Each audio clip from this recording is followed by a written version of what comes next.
आपसे panic disorder के बारे में इंफॉर्मेशन शेयर करूंगी। व्हाट इज़ पैनिक डिसऑर्डर और पैनिक अटैक्स? बेसिकली पैनिक होता क्या है, इसकी क्या सिम्टम है, इसकी क्या रीज़न्स हैं और इसका ट्रीटमेंट क्या है। पैनिक कहते हैं शदीद किस्म के खौफ को। ये एंग्जाइटी की एक किस्म है। इसमें पर्सन को बहुत ज़्यादा घबराहट महसूस होती है और इसका अचानक से अटैक आता है। इसमें पर्सन को बेचैनी महसूस होती है। उसको लगता है कि उसका सर चकरा रहा है और अचानक से कपकपाहट शुरू हो जाती है। उसके जिस्म में चूंटियाँ सी महसूस होती हैं, चेस्ट में पेन होने लगती है और पर्सन महसूस करता है जैसे उसे हार्ट अटैक हो रहा है। इसी वजह से उसे फील होता है जैसे कि वो मरने लगा है और लोग इमरजेंसी का रुख करते हैं। बेसिकली हॉस्पिटल जाते हैं, अपने टेस्ट करवाते हैं और टेस्ट में भी सब कुछ नॉर्मल आता है और पर्सन बहुत ज़्यादा वरी हो जाता है कि प्रॉब्लम है क्या। लोग इसे समझते हैं शायद बहाने कर रहा है, कुछ भी नहीं है, हालांकि पर्सन खुद बहुत ज़्यादा तकलीफ़ महसूस करता है। पर्सन को जब फर्स्ट अटैक होता है तो वो और भी ज़्यादा खौफज़दा हो जाता है और कहीं भी जाने से अवॉइड करता है। बाज़ार में जाने से, रश वाली जगह में जाने से और घर में अकेले रहने से उसे डर लगता है और उसे महसूस होता है कि शायद वो फिर से अगर आउट ऑफ कंट्रोल हो गया तो क्या होगा। तो बेसिकली इसकी सिम्टम्स यही हैं कि बहुत ज़्यादा घबराहट महसूस होगी, पेट में अचानक दर्द होगा, हार्ट बीट तेज़ हो जाएगी और ख़तरा महसूस होता है। और सबसे ज़्यादा समझने वाली बात यह है कि इसमें ख़तरा तो महसूस होता है लेकिन इसमें ख़तरे वाली कोई बात नहीं होती। इसीलिए हम इसको पैनिक डिसऑर्डर कहते हैं कि इंसान पैनिक कर जाता है, बहुत ज़्यादा अपने आप को फील करता है जैसे वो मरने लगा है। अगर वो अपनी इसी सिम्टम्स को एट अ टाइम कंट्रोल कर ले तो इसकी सिम्टम्स में इतनी सिविरिटी नहीं आती।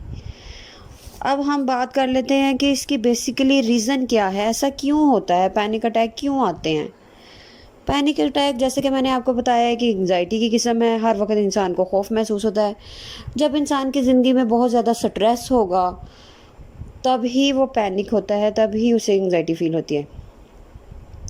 और जब इंसान हर वक्त अपनी लाइफ में बिज़ी हो तभी जो है वो पैनिक अटैक हो सकता है। सबसे बड़ी इसकी रीज़न जेनेटिकली है। अगर आपके पेरेंट्स में ऐसा है, आपकी जीन्स में ऐसा है तो आपको श्योरिटी है कि आपको पैनिक अटैक होगा। अब हम इसके बारे में बात कर लेते हैं कि इसका ट्रीटमेंट क्या है। पैनिक अटैक बेसिकली जिस वक्त आपको महसूस हो कि आपके दिल की धड़कन इंक्रीज़ कर गई है, आपको घबराहट महसूस हो रही है, बेचैनी महसूस हो रही है, तो इसमें समझने वाली बात यह है कि आपको उसी वक्त कूल डाउन हो जाना चाहिए। आपको फ़ील करना चाहिए कि ऐसी कोई बात नहीं है, जैसा हमें महसूस हो रहा है, जैसा अलर्टनेस हमारे जिस्म में जारी हो रहा है, ऐसा कुछ भी नहीं है।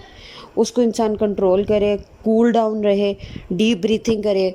और डीप ब्रीथिंग का सबसे आसान तरीका ये है कि अपनी सांस को पहले अंदर लेके जाए, 3 सेकंड के लिए सांस को रोके और फिर मुंह के ज़रिए उसको बाहर निकाल दें। 3 से 4 दफ़ा ऐसा करें और दिन में 5 से 6 दफ़ा डीप ब्रीथिंग करें।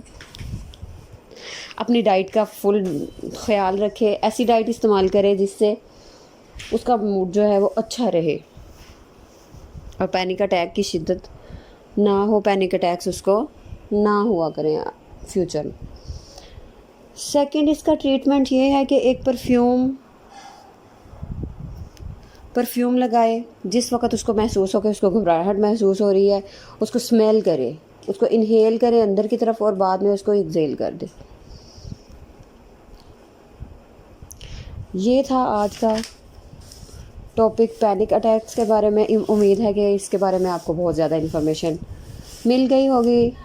आइंदा के लिए फिर आपके साथ किसी नए टॉपिक्स को डिस्कस किया जाएगा। अल्लाह हाफिज़।